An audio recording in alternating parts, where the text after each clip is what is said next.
Welcome to the Peace and Possibilities podcast. This is Julie Bruns, and you are about to be inspired. I am so excited to share my conversations with amazing people from all walks of life who figured out how to be happy, peaceful, and content doing work they love and making the world a better place so that you can see what's possible for your life. I can't wait to hear what you think. Send me an email and let me know one thing you're taking away from this episode. And never forget, anything really is possible. Welcome, everyone. My guest this week is Kristen Ziman. And Kristen and I are talking today for the first time. Kristen, I was introduced to you or heard about you through my sister. And I don't know if you know, but I have lots of sisters. So I'll just let people pretend like I only have a couple and they try to guess who it is.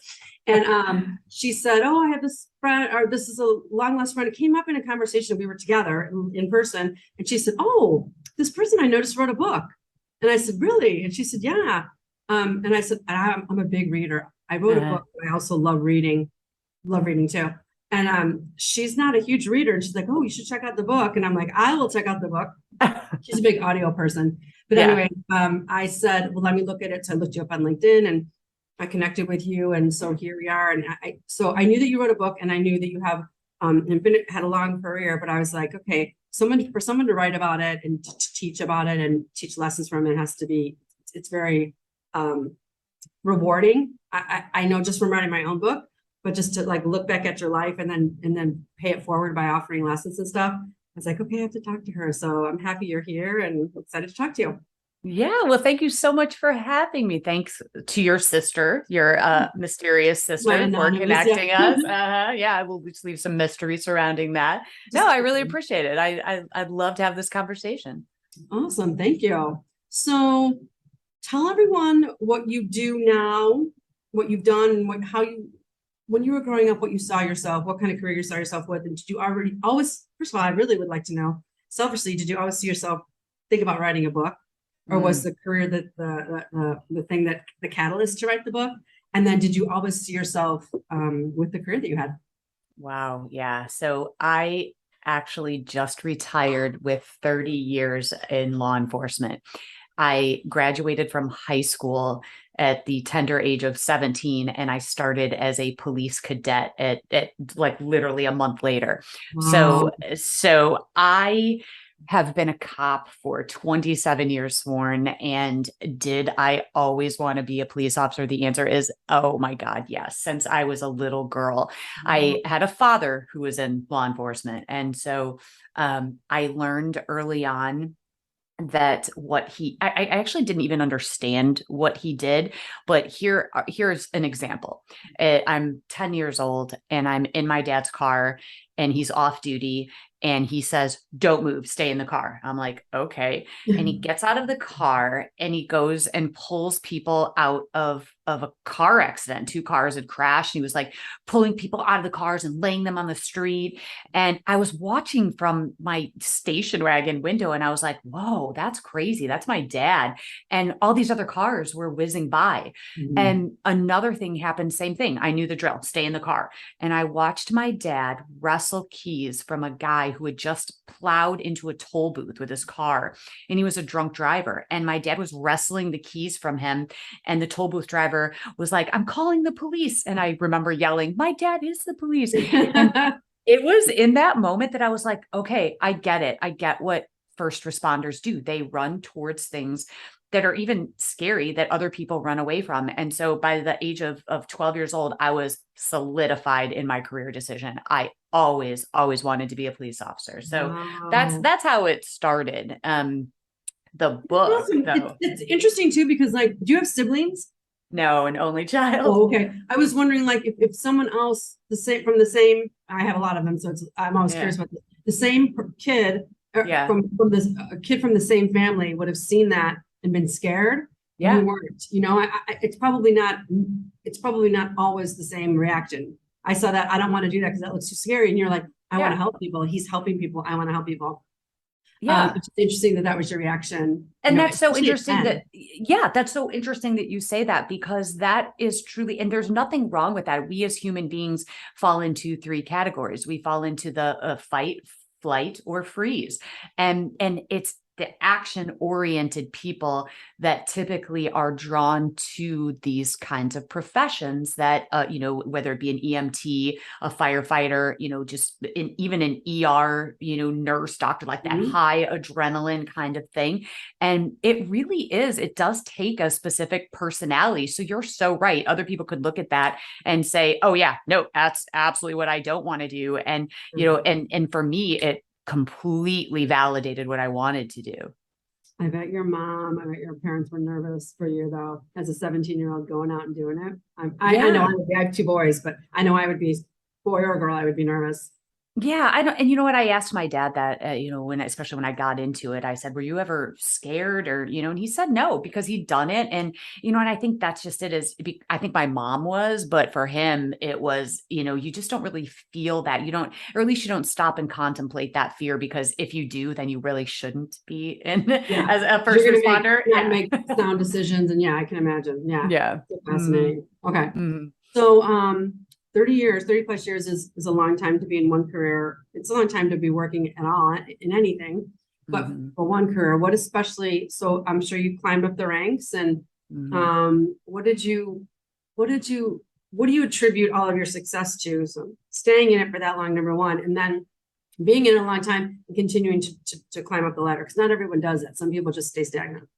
Yeah, for me, I have to tell you, when I entered into the profession, I never had my sights set on getting promoted. I never, if you would have told me when I started as a cadet that I would become the chief of the second largest city in the state of Illinois, in that police department, I would have laughed in your face, because here's why.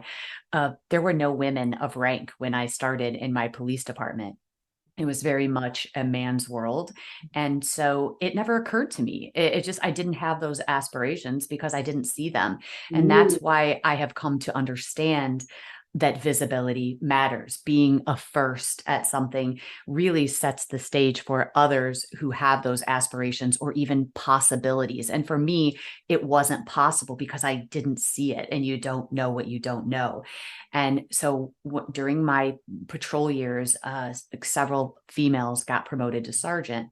And so then that course opened up my mind of possibility. And I thought, okay, so I could possibly get promoted to sergeant. And, in the lesson there is number one about visibility and being the first, but it's also about other people. And it was actually a lieutenant that looked at me and said, you should take the sergeant's test, you would make a great sergeant.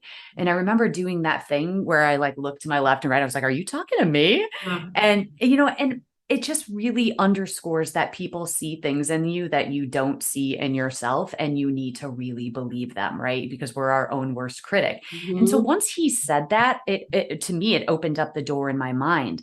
So I ended up testing and becoming a sergeant. And that's so you have to go through testing process, through promotional exams, promotional ratings. And so I did it. And then this is the moment that changed everything. And I I knew the lieutenant's test was coming up, and there were 39 other sergeants that were, that are vying for these positions. And it never once occurred to me that I could do it, because again, no females had ever done it. And I started to listen to that little voice inside my head, the one that says, oh, no, no, no, not you. You have to go get another degree. You have to go, get more training. You have to check all of the boxes and then some. And I think that's kind of a female trait that we impose upon Like, ourselves, actually. yeah. And so that's what happened. And I just started thinking, oh, no, no, no, not me. And then something clicked inside me. And I went from why me to, wait a minute, why not me? And I started asking all my male colleagues, I was like, are you taking the lieutenant's test? And they said, yeah, I'm totally doing it. And some of them couldn't even speak in complete sentences, right? And I was And like, they were like, okay. I'm a shoo-in. Yeah. And they're like, oh, yeah, Yeah. totally gonna do it. Yeah. And I was like, No, I know. I'm not a hey, male basher. I'm married to a wonderful man, no, but I yeah, know it's just like men are like, I got this. And we're like, I got this. no. Yeah. I love that. And I'm seriously, I think it's amazing. And I want to bottle that up and just chug it. Right. Mhm. But for me, it wasn't that simple. And so, but then I realized it's self-imposed. I'm in control of that voice, but that little voice that you have inside your head, which lives in all of us, it knows your weaknesses. It knows your vulnerabilities, it knows your insecurities, and that little voice can really hold you back if you're not careful. And so I had to have this talk with myself. And then uh, I have to be honest, I also had in my life, I had a lot of mentors, like the guy that said, hey, you should take the sergeant's test. But I Mhm. also had a lot of tormentors and people trying to hold me back. And so I had to get control of that little voice. And I had to say, you know what, I'm going to do this. And I was told by my commander, you will never be a lieutenant in this police department if I have anything to say about it.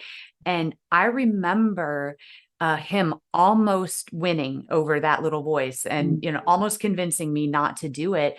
And it took a drive home where I went into like the ugly cry. And then I thought, oh hell no. Mhm. And I thought, I'm going to buy all the lieutenant's books to study from. And I read those books, and every time I got tired of studying for the exam, his face would flash into my head. Mhm. And I was like, oh, hell no, I'm going to read those again. And then I dictated them onto a tape recorder. And Wow. the way this story ends is I became the first female lieutenant in the history of my police department. I scored #1 on that test Oh my because I believe that if you learn to use criticism as fuel, you will never run out of energy. God. I love that. My husband's big on that too. Like, I just got the chills. He's a big, my husband is a big, like, you don't think I can? Oh, watch me. Watch me. I grew up more like, oh, I don't think I can. Maybe I can't. Mhm. It took me a long time to realize now I can kind of turn it around 180 and I say, oh no, I think I might. I had moments of that, but that wasn't my core strength or personality. He's like, that's fuel for me. That's fuel for me. I'm like, it's not fuel for me. It pushes me down. So you have to, Mhm. and I also like that you said the little voice. So you have this little voice that you want to be like, shh, no, no, Mhm. no, that's a scary girl. But then there's also a little voice that's intuition that tells you, it's whispering things that you really need to know. So it's really Mhm. important to having this conversation with someone recently, but really important to get quiet and listen to what's fear and what's like a knowing. And you had the Mhm. knowing that you could do this. The fear was that guy and that voice, using it. He was doing it, of course, to keep you down and hoping you Sure. wouldn't do it, it would work. But you were able to turn it into motivation and fuel and fertilizer. Someone else saying that Mhm. recently. It's like all that crap can be fertilizer, and if you use it like that, it can help you, grow. And kudos to you for doing that. And I don't know if your parents taught you that, or if you just kind of grew up and had to get tougher and thicker skin being in the police department. I imagine that's part of it. Yeah, I actually think it was the latter. I think it was learning to overcome my own inner voice that was trying to hold me back, my own insecurities. And once I decided to truly stifle that voice I had this mantra that I used, and it was act as if. There were many times that I pulled up on the scene and I was shaken about, what I was about to embark on, whether it was a, guy with a gun or whether it was a domestic or people fighting. I can remember those moments of like, okay, where you have to like get to peak performance. And I remember those times that I felt scared. Instead, I would just say, act as if. And it was like then this confidence like came out of me, and learning that mantra was just very simple. And that was enough to set me into where I needed to be in my peak mind state and peak state. And then confidence just exuded. So I learned Oh, to overcome it. that's awesome. They teach you that in when you become a police officer? No, You're so the training it? mindset, no, the No. mindset that they teach you is about survival. So the Okay. mindset is if you get shot in the field, they teach you, slow your heartbeat down so your body doesn't pump more blood out, so you don't bleed out. So they teach you this what we call, tactical breathing. But as far as resilience and overcoming fear, no, it's really not what they talk about, and that's actually part of the problem. No matter what your profession, I think that we could all use a lesson in building resilience and people giving us a skill set, on how to do that. Yeah. So it's one of the chapters of my book, Resilience, for that very reason, because it can be, I think it's earned, you figure it out. You're taught a little bit, but really you have to practice it. Mhm. It's a muscle that you It is. strengthen little by little. And you're right, it's not talked about enough. It's just like, oh, just go do this and go do that. It's like, well, what if I'm in this position? Yeah, because I get all that. What you're describing, it makes sense, but your mind is so powerful, and you can Mhm. train your brain. Your mind can train your brain to tell your mind something else. Like it's so powerful, and if you can get in to that mode and mindset earlier, sooner rather than later, like your career, no matter what it ends up being, can just be so much more fulfilling and like you want it to be, because it's all right here. All the power is right here. Yeah. And Yeah. this because you wrote about it, but I think some people mistake resilience or courage for that, kind of like just bang your chest and do it anyway, when actually resilience is built through small steps. It's Yes. when, it's just showing up when you don't want to. It's, it's showing up when you're afraid or having that tough conversation. And they're just small muscles, as you put it, that's what builds resilience, are just the small moments, where we can overcome, and versus I think what some people think is just this, this vast thing or this major explosion of like, just do it. No, it's built every day in small Yeah. acts. Like, and when you say act as if, that's when it's built, when Mhm. you're like, all right, I'm scared. I don't know what to Yeah. say. I'm just going to trust. I'm smart enough. I'm confident, whatever. I'm just going to act as if we could fill it in with a guy. That's how a guy would act. Oh, it's fine. I got this, whatever. Like Exactly. we can learn a lot from that, because it's just, it might be a false sense of confidence, but whether you, like you said, whether you're intentionally doing it or not, it does give you the rest of the confidence you need to tackle whatever's in front of you. So it's fascinating. Exactly. That's so cool. Okay, so what do you say to women in the same industry that you are, and then also outside of that? I'm sure you meet people all the time, especially now that you're retired and you were successful there, and they ask you for career advice, like in an all male, in a male dominated place, or just trying to get a promotion. I'm coming up against these roadblocks. What do you tell people about having a happy, successful career and using their strengths? Yeah, I honestly believe, and it took me a little bit to figure this out. But no matter what your profession, your industry, I believe that we have to take our careers into our own hands. And what I mean by that is by beginning with the end in mind. And I would encourage anyone to sit, no matter where you are in your career. Have you just entered it? Are you 10 years in? But what is your end in mind? Where do you see yourself? And, it's a little cliche, where do you see yourself in 10 years? But what Yeah, is it? What's your utopia, right? And then find people who are in those positions that you want to be in. And maybe it's even a different industry, because there are people that, have decided, especially in the Great Resignation, but where do you want to be? Really sit with that, and then go find people that are there and talk to them. What are the things you learned along the way? What are the stumbles? What were the barriers that you overcame? What are the things that I should be doing to get there? And so sadly, this is funny that I'm giving this advice, and yet in my profession, women in executive leadership positions in policing are under 3%. So it was very difficult for me to find female mentors. And so a lot of times I went to men and just said, okay, how did you become a commander? What did you do? And then I learned. And so listen to other people's stories.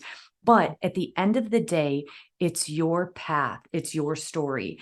And so you need to do the things that are going to get you closer to what you want to be. So for me, when I got turned down to go to training, I put in for it. I would pay for it myself. I went in, I got my bachelor's degree, and then I went back and got another master's degree. I got a second master's degree. I applied to go to the FBI National Academy. I built my resume and, and I also will say, don't always feel like you have to have formal education, just bettering yourself, right? The biggest advice is this is you circa 2022. How do you want to be better circa 2023? What is that better you? Is that reading more books, educating yourself, listening to more podcasts, but what is it that's going to get you closer to where you want to be? But begin with the end in mind is I think the advice I would give anyone. I love that. It's great advice. I'm writing it down. You got a lot of good stuff. Okay, so is there anything you wish you'd learned earlier in your life or career? Oh Like God, not about how money, much longer do you that's have? really just like, gosh, like there's been a couple things Yeah. for me in the last couple of years where I'm like, I mean, that thing, I wish I would have known it at 22 or 25. Yeah, I'll give you a remedial lesson that I have to stumble over many times and remind myself. And it's very simple. We all have a tendency to worry about what everyone thinks of us. We have this aversion, to being ridiculed, to being made fun of.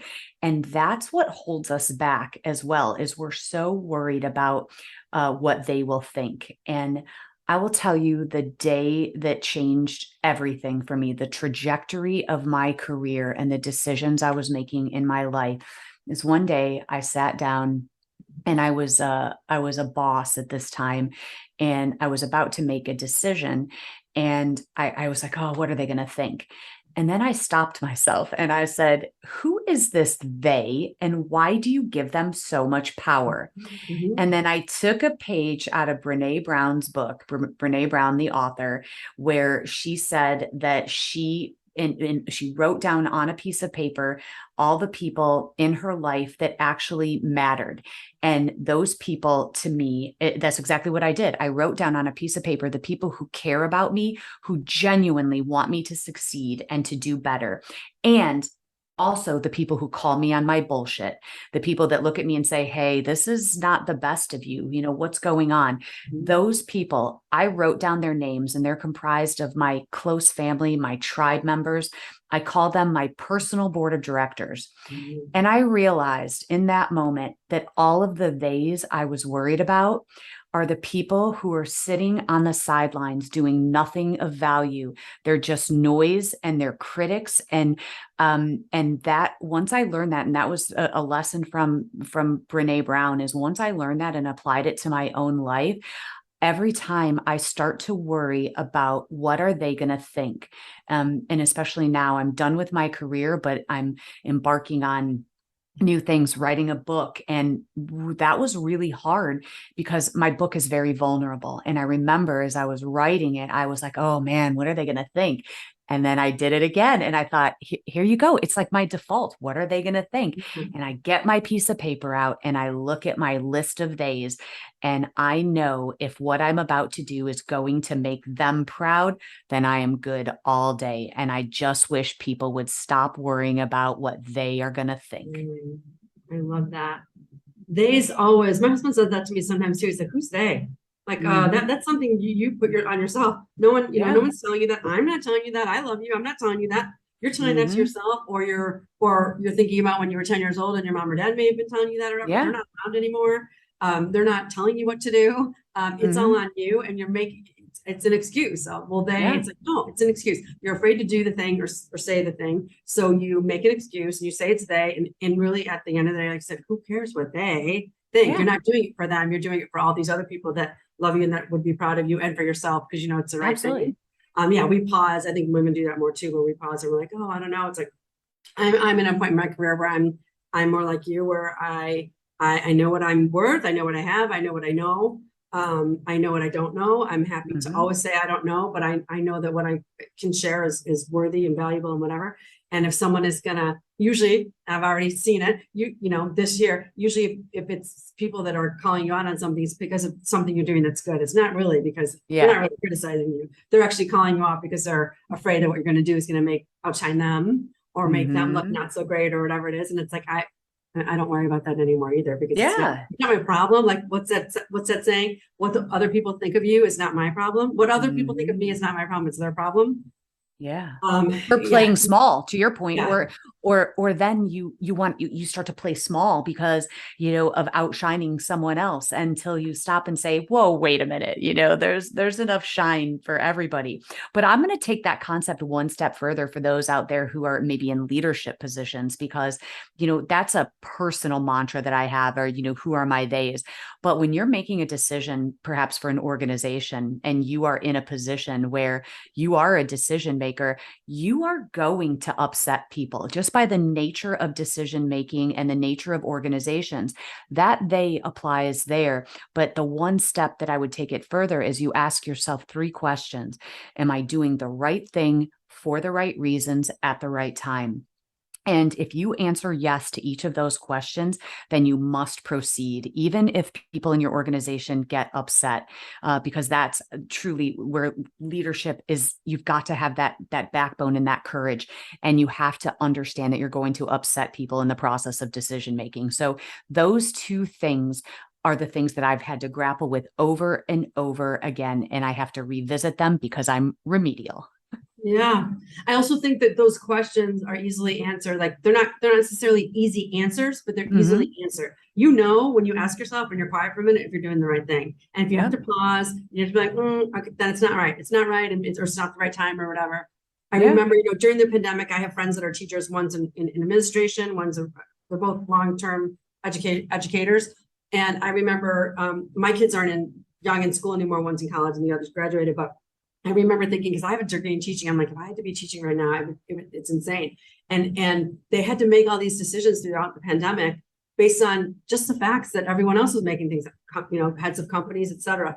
And they were like, I was so stressed out for them, because like, number one, they don't get paid enough to begin with, but they have to be making these decisions. And half the parents are like, this is the worst decision ever. Other parents are like, this is great, and then they fight with each other, all this stress. And I just feel for them when I see them. I'm like, you don't get paid enough. It sucks to be in your Yeah. position. No matter what decision you make, you're going to piss off someone, Exactly. and you just try to make the best one. And so whenever I hear Mm. people complaining about that, even now, pandemic slightly, getting to be over, I'm like, you have no idea what these people have to go to bed at night running these countries and companies and states and like, did I do the right thing? I don't know. We're Yeah. all just humans trying to do Mm-hmm. the best with what we know right now. Yeah.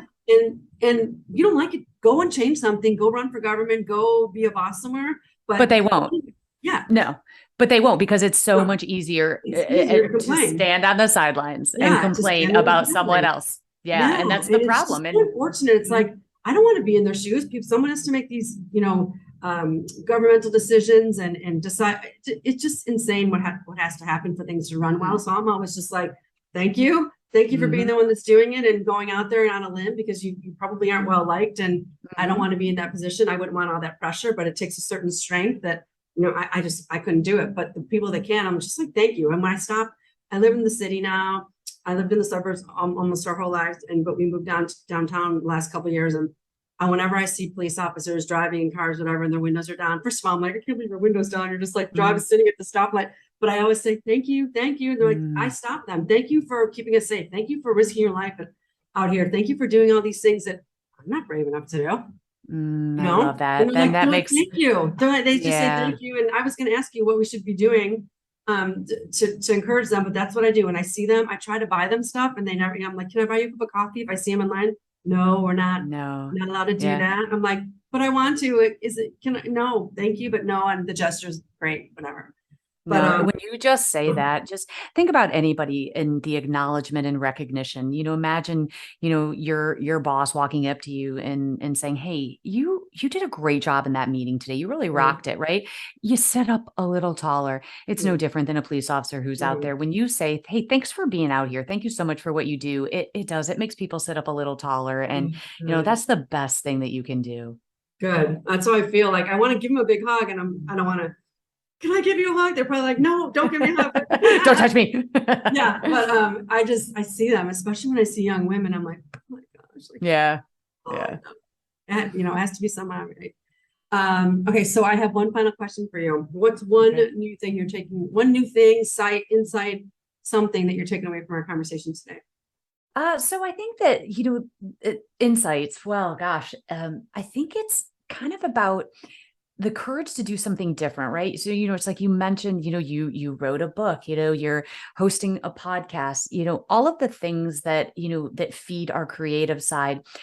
I'm going to come back to purpose for just a second, because I think that its purpose is like, you're supposed to find this thing that you're aligned to, this greater good, right? And I actually kind of like to flip that on its side and ask, what is the thing that you can contribute to the world, and do more of that, and so find those talents and skills that make the world better, and do that. And just listening to the things that you've done, and just as a creative, and now I'm getting an opportunity that I've left policing. It was very right, or very left brain, very logic based, and very following the elements of the crime and things like that. And I'm now having an opportunity to sit down and feed my creative side, and that's where the book came from. And I think that's the biggest takeaway is feed whatever feeds your soul, and whatever that that how that contributes to the betterment of the world. Do more of that. I love that. I talked with a friend last year. She was on my podcast, but we were talking about how it's almost overwhelming to think about what's my purpose? What's my purpose? I used to ask myself that question all the time, but like if you try to like make it smaller, like smaller steps, and say, what's my purpose now?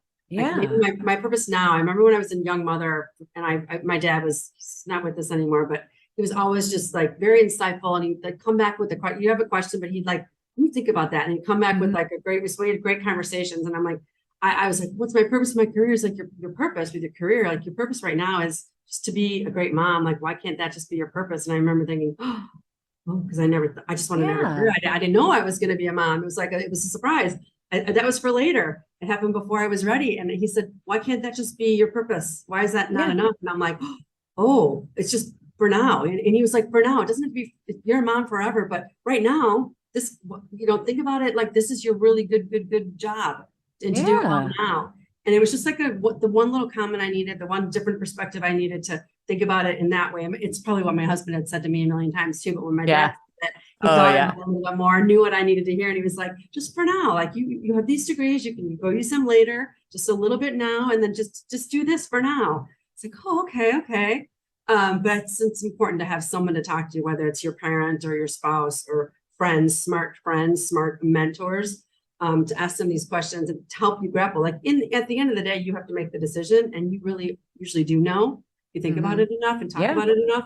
But to bounce ideas off those core people, like you were saying, the smart people that you care about, that would be proud of you, that you are proud of and admire. Those are the people to keep close and to bounce things off of, and so that you can figure out what it is to make the world a better place. Because usually you have some inkling, and if you're not pursuing it, it's mostly because you're probably a little bit afraid. And there's you're not serving the world or yourself or the people that love you or the people that you're in a relationship with. It's like everyone's going to benefit from you doing that thing.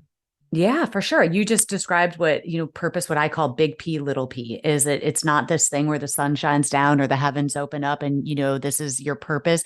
It's what are the things, how do you contribute to the world? And you said being a mom. Oh my gosh, I can think of no better thing to contribute to the world than, kind children, that you raise to be productive members of society.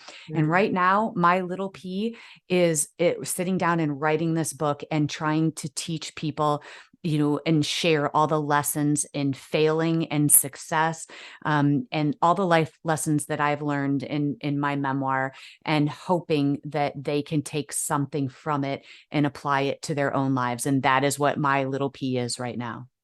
Oh, that's awesome. I love that. So tell everyone the name of your book and where they can find it. Yeah, the name of the book is Reimagining Blue, and it dropped on Amazon just last month, and it's available hardcover, Kindle, and the Audible version, which I read myself. And don't worry, all of the F-bomb bloopers have been edited out. So awesome. I'm glad you did an audiobook. I did one too, and I read it, and it's so fun because first of all, there's so many people that I love reading the actual book, but there's so many people that want the info but don't love reading. My husband's one of them. So I love that you did the Audible, because it's like there's a whole nother audience of people that want the information but are never just going to sit with the book and read it. So it was fun, and it's harder than it looks too. It's like harder. you think reading your own words will be easy, and I stumbled. That's where all the F-bombs came from. So yeah, and you can also You can also find it on KristenZiman.com. I'm doing a lot of my favorite thing to do in the world right now is I'm speaking all over and to women's organizations, and I'm women's empowerment is my passion in life, as is preventing and preparing for mass shootings. And so those are the two things I'm doing. And so you can find that on KristenZiman.com. Awesome. Thank you, Kristen. Thank you. I'm so happy to meet you, and I'm excited to learn more about what you're doing and read your book and follow you, and you're gonna keep doing great things. So thank you. Back at you. Thank you so much. Everyone. Thanks for listening. I hope you loved this episode. Don't forget to like us, subscribe, review, and share it. I hope you were truly inspired. And for a little more inspiration, don't forget to pick up my book, Peace, Possibilities, and Perspective: 8 Secrets to Serenity and Satisfaction in Your Life and Career. I can't wait to get you love in your life.